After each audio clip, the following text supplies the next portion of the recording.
Morning 8 class. Last class में हम पढ़ रहे थे सम नेचुरल फिनोमिना और पिछली क्लास में हमने किस बारे में डिस्कस किया था। हमने लाइटनिंग के बारे में टॉपिक को कंप्लीट किया था और फिर हमने लास्ट टॉपिक पढ़ा था फाइंडिंग अ सेफ प्लेस। आज हम पढ़ेंगे dos and don'ts during a thunderstorm.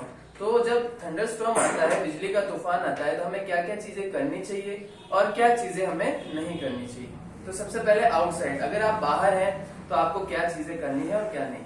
Open vehicles like motorbikes, tractors, construction machinery, open cars are not safe. Open field, tall trees, shelter in parks, elevated places do not protect us from lightning strokes. तो अगर आप बाहर है, घर से बाहर है, outside है, तो जितनी भी ओपन व्हीकल्स है, जैसे मोटरसाइकिल हो गई, ट्रैक्टर हो गई, जो ओपन कार्स होती है, वो सारी गाड़ियां, और जितने ओपन फील्ड है, बड़े बड़े पेड़ है और पार्क के शेल्टर है, और जितने भी एलिवेटेड प्लेस है यानी जो जमीन से ऊपर उठे हुए हैं, वहां पर आप बिल्कुल भी अपने आप को सेफ नहीं रख सकते बिजली की स्ट्रोक से। Carrying an umbrella is not at all a good idea during thunderstorm. और जब थंडरस्टॉर्म आता है तो आपको बिल्कुल भी अपने पास अम्ब्रेला नहीं रखना चाहिए। आप छाता खोल के नहीं चल सकते, नहीं तो सीधा बिजली आप पे ही गिरेगी। If in a forest, take shelter under shorter trees. अगर आप एक जंगल के अंदर है तो आप छोटे पेड़ों के नीचे छुपने की कोशिश कर सकते हैं, ना कि बड़े पेड़।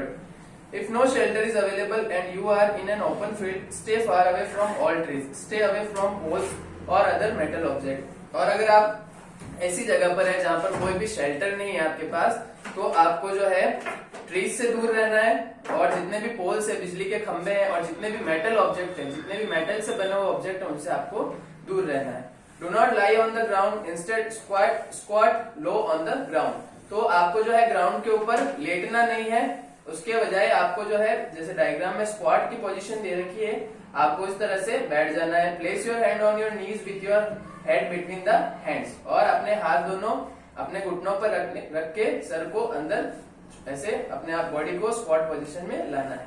This position will make you the smallest target to be struck. इसकी वजह से क्या हो जाते हैं, हम अपनी बॉडी को पूरा जो है स्मॉल कर देते हैं, ताकि आपको जो है बिजली की स्ट्रक टारगेट ना कर सके। फिर है इनसाइड द हाउस। अगर आप घर के अंदर हैं तो क्या क्या चीज है। Lightning can strike telephone chords, electric wires and metal pipes. During a thunderstorm contact with these should be avoided. तो जो लाइटनिंग जो स्ट्राइक कहाँ पर कर सकती है, बिजली कहाँ गिर सकती है, जो टेलीफोन की तारे हैं, ठीक है, इलेक्ट्रिकल वायर्स है, मेटल के जो पाइप्स है, उन चीजों से हमें जो है दूर रहना चाहिए, कांटेक्ट नहीं रखना चाहिए। It is safer to use mobile phone and cordless phone. तो अगर आप मोबाइल फोन यूज कर रहे हो या कॉर्डलेस बिना वायर की फोन यूज कर रहे हो, तो वो आपके लिए सेफ है। However, it is not wise to call up a person who is receiving your phone through a wired phone. लेकिन अगर आप किसी को कॉल कर रहे हो और वो अगला पर्सन वायर्ड फोन से आपका कॉल रिसीव कर रहा है, तो वो उसके लिए गलत है। Bathing should be avoid during a thunderstorm to avoid contact with running water. आपको जो है बात नहीं करना है, जब भी बिजली का तूफान आ रहा है तो आपको बाथिंग से या नहाने से बचना है, क्योंकि हम जो है पानी से अपने आप के कॉन्टेक्ट को दूर रखते हैं, क्योंकि हमें पता है वाटर जो है वो बिजली का बहुत अच्छा कंडक्टर है। Electrical appliances like computers, TV, etc. should be unplugged. Electrical lights can remain on. They do not cause any harm. तो जितने भी इलेक्ट्रिकल अप्लायंसेस है, जैसे टीवी हो गया, कंप्यूटर हो गया, इनकी वायर को हमें जो है बाहर रखना है, इनके प्लग से। और जो आपकी लाइट्स है वो आपको किसी भी तरह से नुकसान नहीं पहुंचाती, लाइट्स आप चला सकते हैं।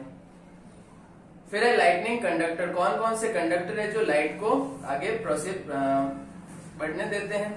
Lightning conductor is a device used to protect building from the effect of lightning. तो लाइटनिंग कंडक्टर क्या होता है, किसी भी बिल्डिंग को जो है बिजली गिरने से बचाता है। A metallic rod taller than the building is instead in the walls of the building during its construction. तो क्या किया जाता है कि बिल्डिंग से थोड़ी सी लंबी एक मेटेलिक रॉड ली जाती है, जिसको बिल्डिंग के थ्रू अंदर से लेके जमीन तक नीचे पहुंचाया जाता है, जैसा कि आपके डायग्राम 15.7 में दे रखा है। One end of the rod is kept out in the air and the other is buried deep in the ground. तो एक जो है उसको छत के ऊपर जो है खुला रखा जाता है, और दूसरा जो हिस्सा होता है, दूसरा जो सिरा होता है, उसको जमीन के अंदर, ग्राउंड के अंदर रखा जाता है। The rod provides easy route for the transfer of electric charge to the ground. उससे क्या होता है, एक रूट बन जाता है इलेक्ट्रिक चार्ज का, जो हवा के अंदर जो इलेक्ट्रिसिटी है उसको सीधा ग्राउंड तक जो है वो पहुंच जाती है। The metal column used during construction, electrical wires and water pipes in the building also protect us to an extent. तो जितने भी इलेक्ट्रिकल वायर है, वाटर पाइप्स है वो भी जो है बिजली गिरने से उनको बचाते हैं। But do not touch them during a thunderstorm. तो थंडरस्टॉर्म के दौरान हमें इनको टच नहीं करना चाहिए। ठीक है, आज की क्लास में हम इतना ही पढ़ेंगे। नेक्स्ट क्लास में हम जो है अर्थक्वेक को डिस्कस करेंगे, भूकंप को। ठीक है, थैंक यू।